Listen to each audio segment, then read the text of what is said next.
Nagbigay ng reaksyon ang mamamahayag na si Ramon Tulfo kaugnay sa mga balita, na iniuugnay ang kapatid na si Senador Raffy Tulfo sa isang Viva Max artist.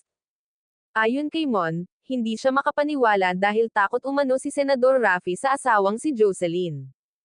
Aniya, natatawa ako sa balitang kumakalat na isang senador ay nag-offer ng indecent proposal sa isang artista, kuno, ng 250,000 para bembangin ito.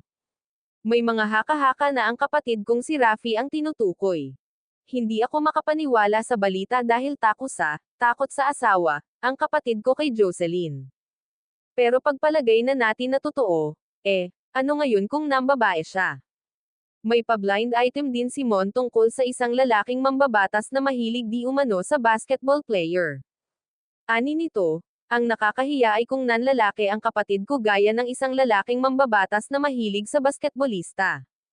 Kung totoo man ang balita, granting but not admitting, ang sabi pa ng mga abogado, ano ngayon? Dagdag pa niya, kilalang galante si Raffy, nakakapamigay siya ng daan-daang libo sa kanyang programang Raffy Tulfo in Action sa TV at radyo. Sa kanyang bulsa nanggagaling ang pera pinamimigay niya. Kasing galante siya ni Willie Revillame. Bago pa man naging senador si Raffy at Congresswoman si Jocelyn ay mayaman na silang mag-asawa, hirit pa ni Mon, kung ako pa ang napabalita na nag-offer ng indecent proposal, kapani-paniwala pa.